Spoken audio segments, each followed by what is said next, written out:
MBK 1:16, Mighty Jarasandha Chapter 16 Mighty Jarasandha. After leaving Indraprastha, Krishna had traveled quickly back to Dwarka. As he entered the city he was greeted by his relatives, friends, and countless citizens. After approaching King Ugrasena to offer respects, Krishna saluted Balarama and then went to see his wives and sons. Finally he entered the palace of his principal queen, Rukmini, to rest. During the coming months he heard about the Pandavas' incomparable assembly hall.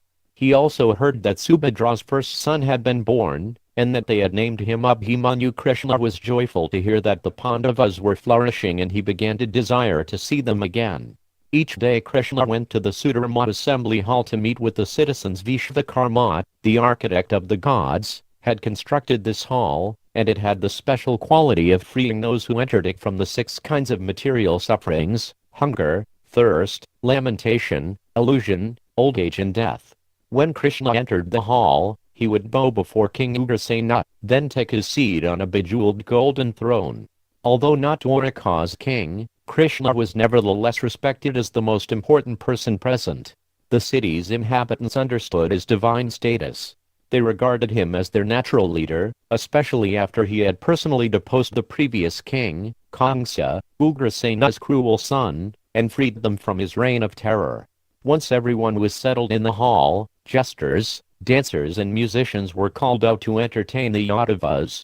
Brahmins recited Vedic texts or chanted hymns and prayers, and one could hear the sounds of mridanga drums, flutes and bells around the hall, as well as blasts from numerous conch shells. Krishna and Balarama enjoyed the various performances, and they resembled the sun and moon amid so many shining planets.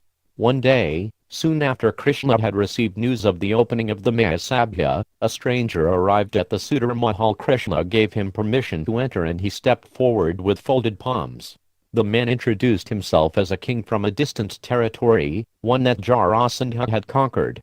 He explained how the Magadha king had become more and more aggressive, how he imprisoned the thousands of kings he conquered, and how he kept them in a wretched condition until he was ready to kill them. He had managed to escape and had come as a messenger on the other king's behalf. O Krishna, O Unlimited One, we beg you to deliver us from our miserable condition. Jarasandha is as powerful as 10,000 elephants. He has therefore been able to imprison us just as a lion captures a flock of sheep. You are the most powerful person and are always kindly disposed to those who seek your shelter.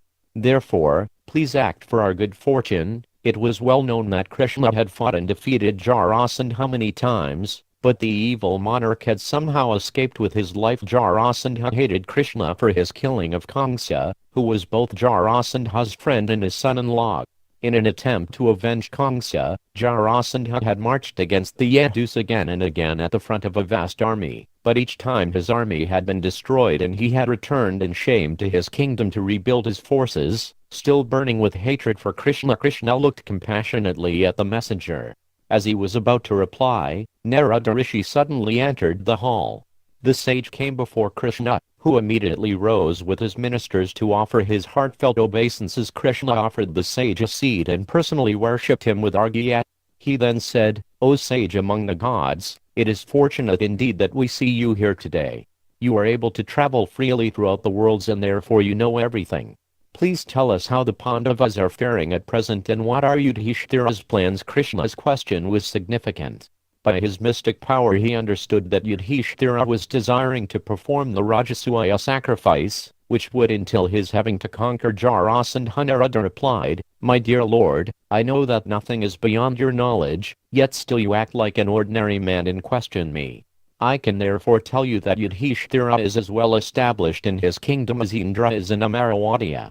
He now desires to perform the great Rajasuya sacrifice, and he is making the necessary preparations. Even now he is praying that you will go to Indraprastha and assist him. Indeed, he has asked me to come and invite you. Krishna thanked Narada for the information and turned to his chief advisor Uddhava. What should be done? Uddhava replied, It seems that you can achieve 2 things at once. By going to Indraprastha you will both enable your cousin to perform the sacrifice and bring about Jarasandha's destruction. Jarasandha has now amassed such a large army that the only way we can defeat him is in a one-on-one encounter. Only one person is capable of facing him in hand-to-hand combat, Bhima. If Bhima approaches Jarasandha disguised as a Brahmin, then he can beg from him a fight. Jarasandha is famous for never refusing a Brahmin's request. My dear Krishna, you should accompany Bhima to Magadha. He will certainly be successful in the fight if you are there to guide him. The assembly voiced their approval. The Yadus had already been planning how to kill the belligerent Jarasandha. This seemed like a good solution. Thus Krishna agreed to go to Indraprastha. Reassuring the imprisoned king's messenger, he took permission from King Ugrasena and his father Vasudeva to depart, then rose and left the assembly. Krishna decided to travel in state with all his family members to Indraprastha, so he had arranged the Yadus in a long procession around him. Amid the sounds of bugles, drums, trumpets and conch shells, the party left Dwarka on thousands of golden chariots adorned with jewels, silks and flags. Soldiers armed with swords and lances and mounted upon great black horses protected them on all sides. The noble ladies proceeded in their palanquins. Behind them, bulls, mules and asses carried supplies and paraphernalia for the long journey. Krishna and Rukmini traveled in the center of the procession on a chariot driven by Dwarka and Jatra, his two personal servants. The party passed through the provinces of Anartha, Sauvira and Kurukshetra. They crossed the rivers Drishadvati and Saraswati and then passed through the districts of Panchahala and Matsya. Finally they arrived at the outskirts of Indraprastha and sent an advance party to inform the Pandavas that they would soon arrive. When Yudhishthira heard that Krishna had arrived, he cried out in joy. Along with his brothers he immediately ran out of the city to greet him. He ordered the royal musicians to play and learn Brahmins to recite sacred hymns from the Vedas. The Pandavas then embraced Krishna with affection and led him into Indraprastha. Krishna saw that the city was festively decorated with festoons, streamers and colorful garlands. Thousands of citizens crowded in the streets as he passed by with the Pandavas on his way to their palace. The procession of Yadavas following him moved with difficulty through the thick crowds. They were all led to the royal quarters by Indraprastha's chief citizens and leaders. After Krishna had rested and refreshed himself, and his family had been settled, Yudhishthira approached him to discuss the Rajasuya. My dear Krishna, I desire to perform this sacrifice, but I wonder if I shall be successful. Please tell me what is best for me. I know you will never speak out of any motive other than for my welfare. Therefore I shall depend entirely upon your words in deciding my course of action. Yudhishthira sat in his hall surrounded by his brothers. An iridescent glow from the thousands of celestial gems set in the walls lit up their faces as they looked at Krishna, awaiting his advice. In the expectant silence of the hall the soft murmur of Brahmins chanting hymns could be heard drifting in from nearby temples. Krishna sat peacefully with his hands in his lap. Maidservants adorned with bright gold ornaments fanned him gently with chamaras and fans made of peacock feathers. Turning to Yudhishthira, he said, "You are fit in every way to perform the Rajasuya sacrifice and become the world emperor, but you will first have to overthrow the powerful Jarasandha, who has formed a near-invincible alliance with numerous other monarchs. He has extended his influence and control throughout the middle portion of the earth and has designs on the rest. He is the biggest stumbling block to your plans." Krishna then listed the names of the many kings subservient to Jarasandha. All were Krishna's enemies, and many of them had been defeated by him and Balarama in various battles over the years. Now they had come together under Jarasandha's leadership. With these kings united, their armies would be impossible to defeat. What then do you think should be done, O descendant of Kuru? How will you overpower Jarasandha? Bhima leapt to his feet. It would not be wise to send out an army to oppose Jarasandha in his own province. We should challenge him to single combat. I have the strength to defeat him, and you, Krishna, are expert in policy. Arjuna always brings victory. Therefore let us three go to Magadha and challenge him. I am confident of success. Krishna replied, "This is my thought also. Indeed, the wise Uddhava advised me in the same way. I for one am prepared to accompany Bhima and Arjuna to Magadha to bring about the sinful Jarasandha's death." Yudhishthira was uncertain. He moved uneasily on his throne. "How can I allow you to go on my behalf?" he asked. "How too can I risk the lives of Bhima and Arjuna? They are my eyes and you are my mind, O Krishna. Bereft of any of you I could not possibly continue to live. Do not go. I think that even Yamaraja would not be able to face Jarasandha. Pray desist from this determination to fight with him. I shall give up my desire to perform the Rajasuya. It seems an impossible goal, Yudhishthira's voice was pleading. His love for Krishna overpowered any thought of Krishna's divinity and unassailable position. Arjuna then spoke. We are born in a race famous for its valor and prowess. How can we, like weak men, shrink back in fear of an enemy? We are Kshatriyas. Our duty is to fight and, if necessary, lay down our lives in battle. There can be no higher act for us than to fight Jarasandha and try to rescue the imprisoned kings. If we do not go, men shall revile us as worthless. Such dishonor would be worse than death, Krishna agreed. Arjuna has shown the mood of one born in the Bharata race. We do not know when death will overtake us, nor have we heard that immortality has been obtained by desisting from battle. The wise have decreed that one should, by taking recourse in strength and policy, confront his enemies. Let us therefore encounter Jarasandha. Either we shall kill him or, being ourselves killed, ascend to heaven. Yudhishthira then became curious to know more of Jarasandha's history. Krishna explained that he had been born to King Brihadratha, a powerful ruler of Magadha, when a rishi had blessed the king to attain a son.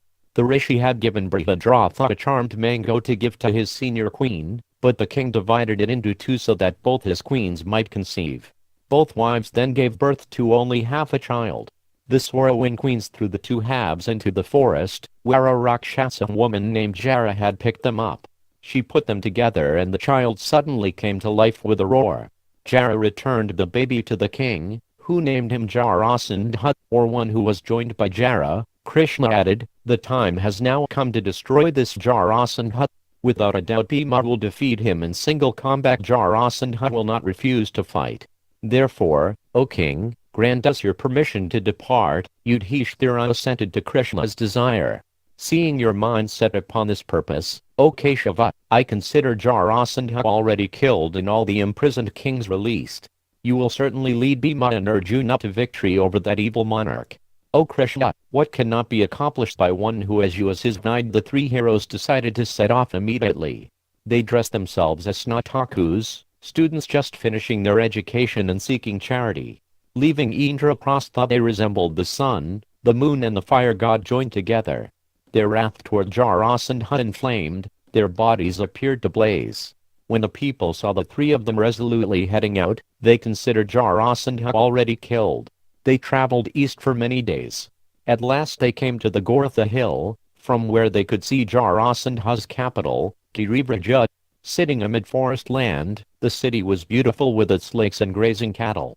Fine mansions and palaces shone from the city center, and 5 large hills covered with blossoming trees surrounded it. Krishna told the two Pandavas that this region had long ago been developed by Manu himself, the father of mankind. The largest of the 5 hills, Chaitayaka, protected the city's main gate.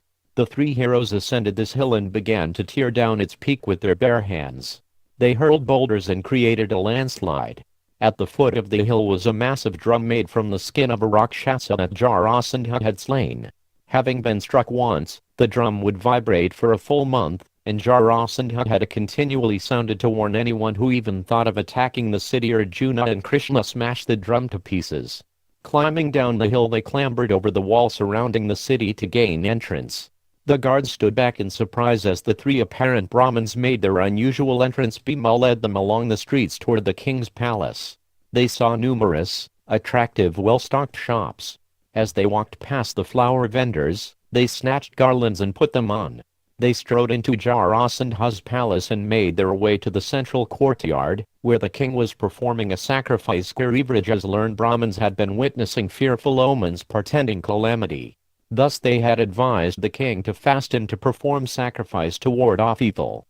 As Jarasandha sat before the blazing fire, he saw 3 powerful men, dressed as Snatakus and adorned with garlands, approaching him.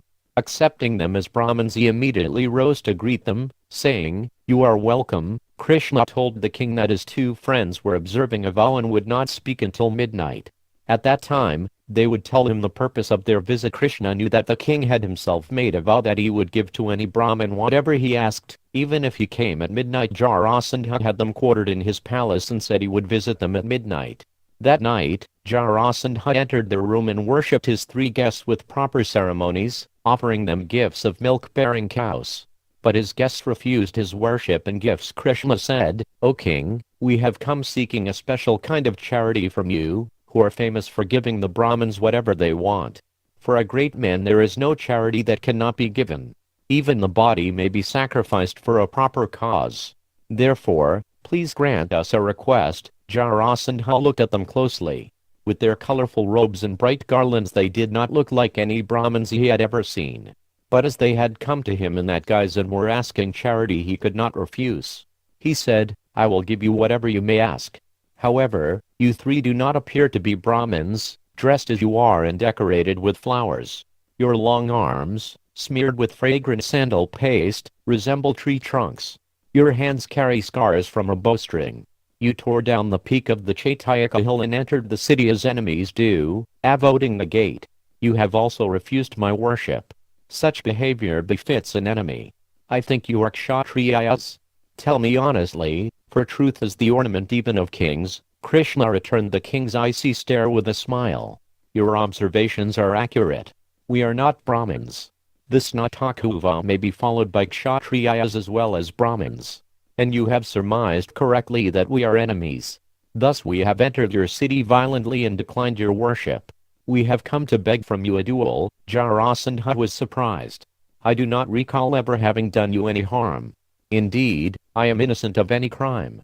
One who assails an innocent man receives sinful reactions which will send him to hell. I always observe the duties of my order, protecting the people and rendering them no harm. Why then do you see me as an enemy?" Angry, Krishna replied, "O king, we represent one who desires to uphold the dignity of a royal line and establish religion throughout the world. How do you consider yourself religious when you have imprisoned so many kings? You even intend to offer them as human sacrifices to Rudra. To treat these kings as if they were beasts, who could do such a thing except someone as sinful as yourself? You will certainly reap the results of your sinful acts, for the law of karma is infallible. Although you consider yourself without an equal, we will soon crush your pride. We wish to free the captive kings. Know me to be Krishna and these two to be Bhima and Arjuna. Follow now your Kshatriya duty and fight with us today. Either free the kings or go to Yamaraja's abode." Jarasandha laughed. "I should have guessed. My old enemy Krishna, come in disguise to try to kill me after failing so many times. What sin have I committed by capturing kings for Shiva's pleasure? I defeated all of them fairly in battle. Therefore it is my prerogative to do with them whatever I please. I will not release them out of fear of you or these other two. I will fight, either by placing my troops in battle array, or by standing alone against the three of you. Or, if you prefer, I will fight whichever one of you most desires death at my hands." Krishna looked at his two friends. "It is your choice, Jarasandha. Select any one of us for single combat and let that settle our dispute." Jarasandha preferred to fight with Bhima. He considered Krishna and Arjuna no match for his strength. Only Bhima seemed powerful enough. Bhima smiled grimly and clenched his fists. He furrowed his brows and glared at Jarasandha. They agreed to meet at sunrise and the king left to make preparations for the fight. Jarasandha had Brahmins utter auspicious Vedic hymns over him, and he smeared his body with sacred unguents that had been offered to the gods. He then placed his son upon the throne and bound his hair in a tight knot. Removing his royal robes, he donned only a loincloth. As the sun rose he went out of the city along with Bhima, for whom Krishna had performed the propitiatory ceremonies to invoke the gods. The king had two massive clubs fetched from his armory. The two fighters took hold of the clubs and entered a large roped-off arena just outside the city gates. They appeared like two mighty lions staring at each other in fury. At a signal given by a Brahmin, they rushed at each other, shaking the earth with their steps. The two powerful heroes roared as they came together. They each swung huge blows, creating fearful sounds and a shower of sparks as their maces met. Wheeling and dodging, they resembled two dancers on a stage. Onlookers were dazzled by their expertise with the club. They smashed one another with all their strength, but neither gave way. Each was as powerful as 10,000 elephants, and they merely laughed as the mace struck them. Soon both clubs were shattered and they threw them aside, continuing the fight with their bare hands. They seized each other's necks and dragged one another around the arena. Each looked for an opportunity to throw his opponent down. Bhima grabbed his enemy and tried to crush him with his arms. Jarasandha broke free and swung out his leg, trying to unbalance Bhima.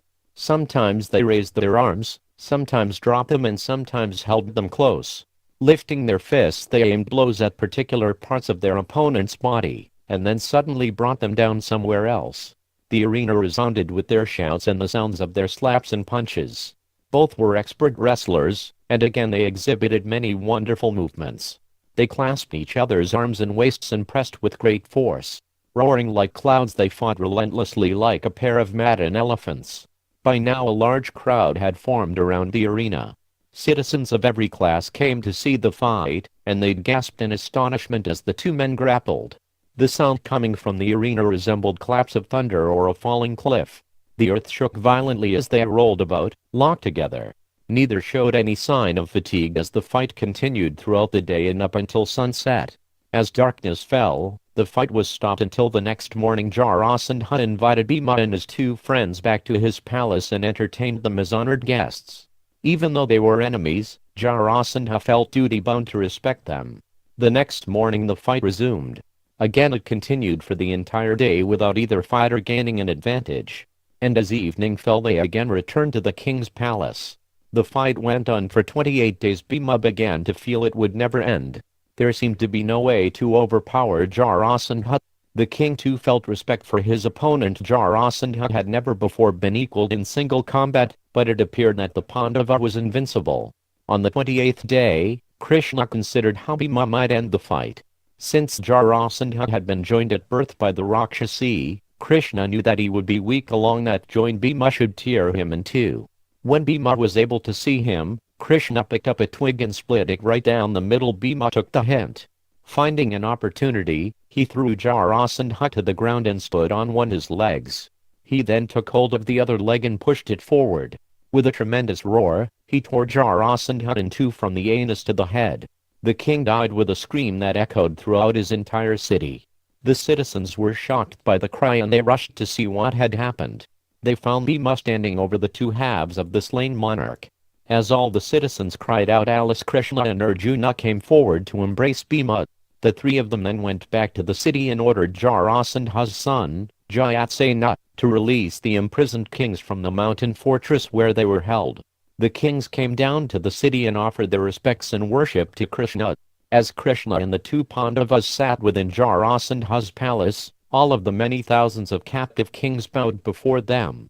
On behalf of all of them, one king addressed Krishna, "My lord, we can understand that our sufferings at Jarasandha's hands is the result of our own past sinful activities. We can now realize that Jarasandha's humiliation of us was actually providential, for it has forced us to give up our false prestige. We were proud of our strength and positions, and we simply engaged in fighting other kings for supremacy and wealth, thereby causing the death of so many people. Now we are in a helpless and wretched condition and can only depend upon you. This is our great fortune." Krishna accepted their worship and arranged for them to be given food and clothing. He then told them to return to their kingdoms and accept Yudhishthira as the world's emperor. Soon the Pandavas would perform the Rajasuya sacrifice, and they should all attend. Jayatsena also agreed to accept Yudhishthira's authority, and after being properly installed by Krishna as the king of Magadha, he arranged transport back to Indraprastha for Krishna and the Pandavas. Upon their arrival, Krishna went to Yudhishthira and said, "O best of kings, by good fortune Jarasandha has been killed and the imprisoned kings freed. Both Bhima and Arjuna are unharmed." Yudhishthira joyfully embraced his two younger brothers and Krishna. "By your grace, dear Krishna, anything can be achieved," he said. "Indeed, it is only by your power that anyone else can exhibit power. We are kings and rulers only as long as you permit, yet although you are the unlimited supreme, devoid of mundane desire and hatred, you still appear as an ordinary human being." Krishna smiled and asked Yudhishthira for permission to depart. Yudhishthira then set a date to begin the Rajasuya and Krishna agreed to return at that time. First, however, the Pandavas would have to subjugate the other monarchs of the earth. Having bade farewell to Kunti and Draupadi, Krishna mounted his chariot and headed back to Dwaraka. After Krishna had departed, Arjuna said to Yudhishthira, "O king, I possess the Gandiva bow and inexhaustible quivers of arrows, as well as the prowess to use them in your service. I would like to go out and make the kings of the world pay you tribute." allowed me to go north and conquer all those kingdoms. Yudhishthira replied, "You have my permission, O Dhananjaya. Leave on an auspicious day after gaining the Brahman's blessings. You will doubtlessly gain victory over all." Arjuna gathered a large number of troops and soon left for the north. Bhima, surrounded by a similar number of men, went east, while Sahadev went south and Nakula west. Yudhishthira was thrilled at the prospect of soon being able to perform the Rajasuya. So many things would thus be achieved. His noble father would be raised to the highest heaven, the world would be placed firmly on the path of religion, and, most of all, Krishna would be honored above all others as the Supreme Person. Soon the king was consulting with Domya and the other exalted Brahmins in his kingdom as to the preparations for the sacrifice, and Vyasadeva arrived to further advise the king.